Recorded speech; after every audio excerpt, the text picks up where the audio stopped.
Salam kasih dan kekuatan. Tema kita, gagal itu biasa, bangkit itu gila luar biasa.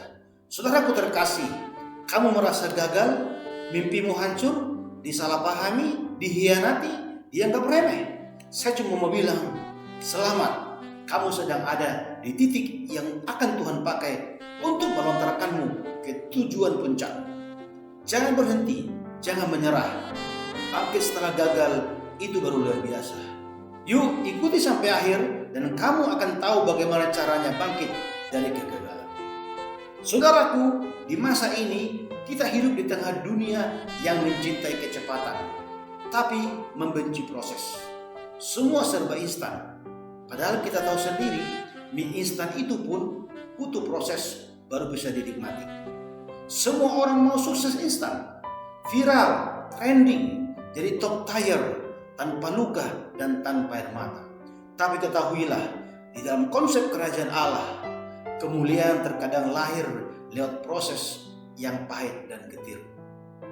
Yesus disalibkan dulu, baru dipermuliakan. Yusuf dijual dulu, difitnah, dilupakan, baru jadi pemimpin besar.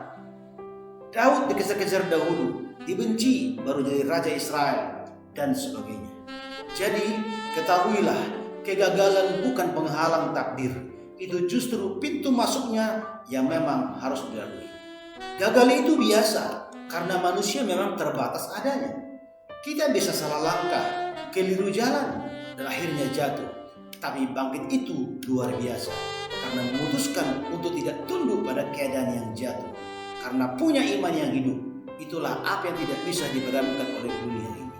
Saudaraku, berikut 3 fakta gagal dan bangkit. Pertama, gagal itu bukan final, tapi temporal. Kamu bukan gagal, tetapi kamu sedang dibentuk.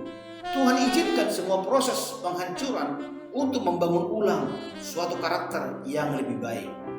2 Korintus 4 ayat 8-9. Dalam segala hal kami ditindas, namun tidak terjepit. Kami habis akal, namun tidak putus asa. Kami dianiaya, namun tidak ditinggalkan sendirian.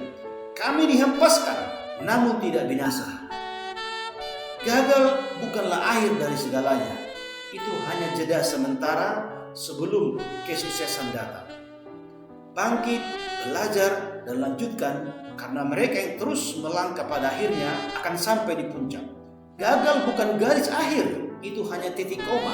Ceritamu belum selesai. Ayo lanjutkan menulis sejarah proses keberhasilan. Gagal itu bukan tanda kamu tidak mampu.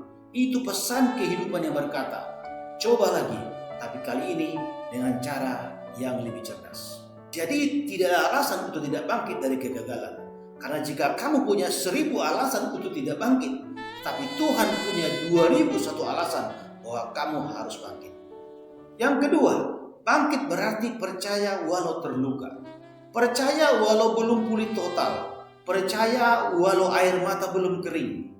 Bangkit bukan karena nyaman, tetapi karena kita punya tujuan yang lebih besar dari sekedar trauma yang ada saat ini. Yesaya 60 ayat 1 berkata, bangkitlah menjadi teranglah, sebab terangmu datang dan kemuliaan Tuhan terbit atasmu. Ketahuilah, setiap kali kamu jatuh, kamu sedang diberi kesempatan untuk belajar. Setiap kali kamu terluka, sesungguhnya kamu dalam proses pertumbuhan. Percaya bukan berarti semua akan berjalan lurus, tapi kamu tetap melangkah meski langkahmu tertatih. Jadi jangan tunggu semuanya sempurna baru mulai percaya. Percayalah sekarang meski masih sakit, karena percaya itu yang membuat kamu kuat. Itu membuat kamu tetap melangkah menuju impianmu. 3. Bangkit berarti mengaktifkan iman level surga.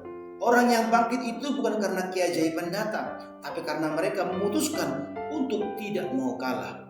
Filipi 3 ayat 13-14. Saudara-saudaraku, aku sendiri tidak menganggap bahwa aku telah menangkapnya, tetapi ini yang aku lakukan.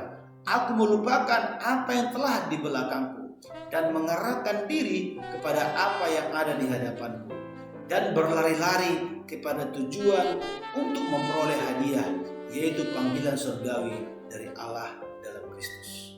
Saat kamu bangkit dari keterpurukan, dari rasa kecewa, dari luka yang belum sembuh sepenuhnya, di sanalah kamu sedang mengaktifkan iman tingkat surga.